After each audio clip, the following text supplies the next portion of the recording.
Some time ago, a young woman called in for counseling, and she was worried about why her husband would be best friend with another woman and not her.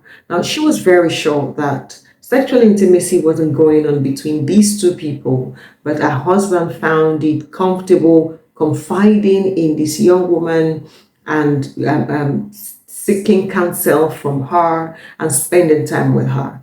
And then she was concerned about how she could build friendship in this marriage. In fact, she concluded that she and her husband weren't friends. And so we began to talk. Some of the things that I shared with her are what I will be sharing with you today. So just in case you have noticed that friendship is lacking in your marriage, I am hopeful that this suggested points will help you in your marriage.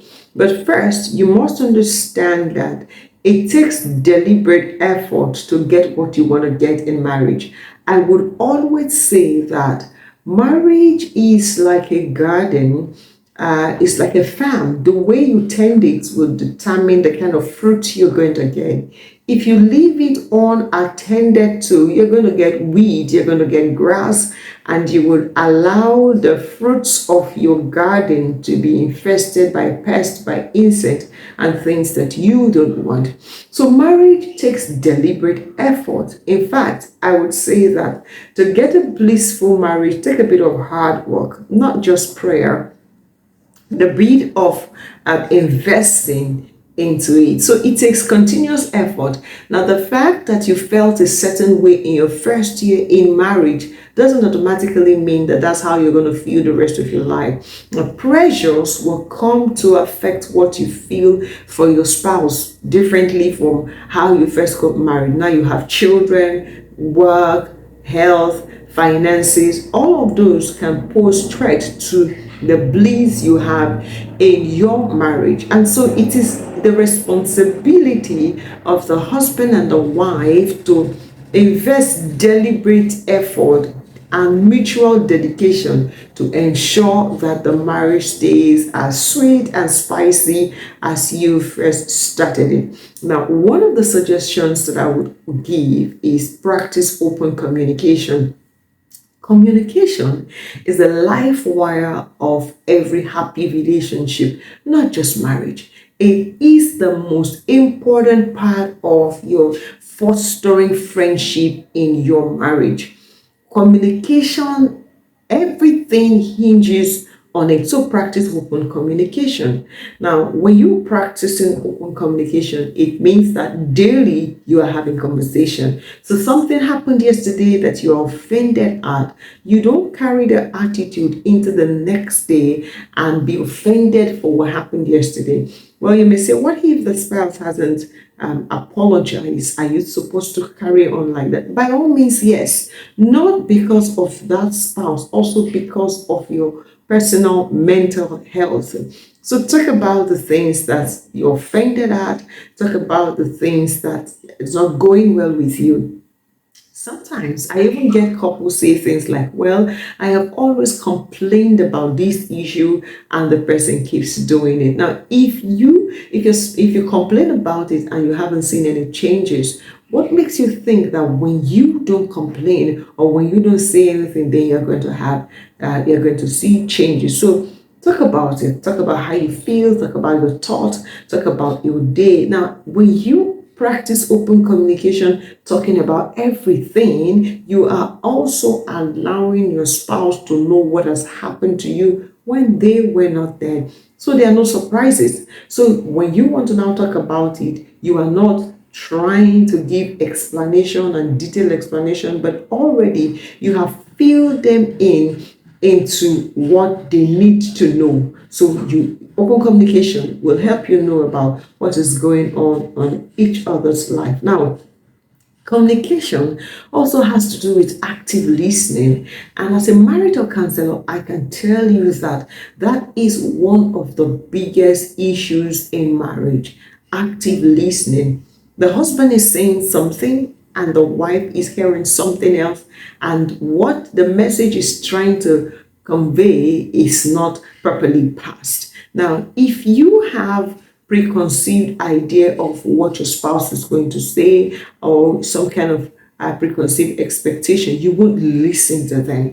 You need to practice empathy. Pay attention when your partner is talking. Sometimes some people are saying one thing when they really mean something else, especially when the spouse is having pressures at work, pressures from their extended family. You want to pay attention when they are talking and not just brush it off. So, and again, avoid interrupting when they're talking. Even when you know what they are going to say, let your partner talk. Let them air their views. Well, you may say, what if the person is wrong? Can I not just cut the person off there?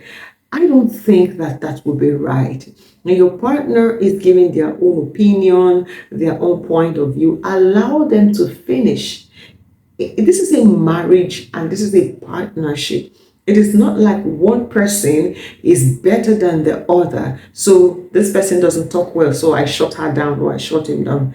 Allow them finish their point and then you can begin to raise yours. Now, when they're doing that, please pay full attention. When I counsel a couple, I always will tell them sometimes during the day when it is just you and your partner, put your phone away, put your laptop away, and give your partner the ultimate attention that they deserve. You can't be having a serious conversation with your spouse and you have your phone in one hand. You are tapping on it, responding to a message while your partner is talking. You're giving them the impression that what they're saying you're not interested in or it is not important. Now, you may say, what if it is an important message? You can take an excuse. Please excuse me 1 minute. Let me quickly send this reply. Now, if you have to dialogue seriously on certain issues, put your phone somewhere far from you and face the issue and talk about it. Issues can be treated lightly when you are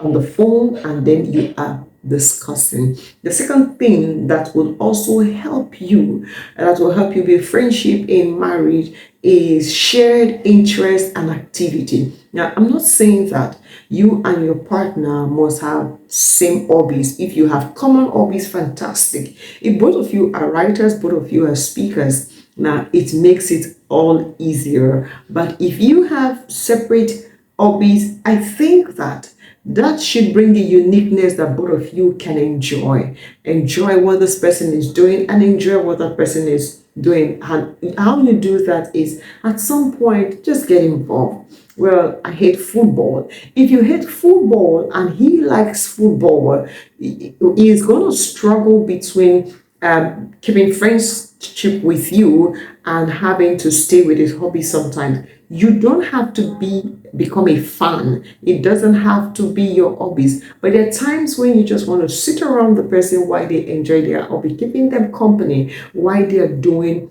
what they are doing. Shared interest and activity also means deliberately spending quality time together. We live in an age where people are busy, and that busyness steals the quality time couples should stay together, should spend together. Well, a lot of couples will say, well, we're busy making money to take care of the home. You can be busy making money taking care of the home, and in the end, you don't even have a home to take care of. So you have to schedule regular time to spend together, maybe weekend, maybe evening, where it is just you and your partner sitting down and enjoying each other's company. Some people call it date night. You can call it anything you want, but make sure you're spending quality time together. Now, you don't even have to go out of your house. If you can afford that, why not? But you have your bedroom where it is just you and your partner spending time to bond. It can be a time where you're both watching a movie, time when you are just discussing something light and you're just enjoying each other's company. I will talk more about more of the tips that can be helpful in building friendship in marriage in the next video.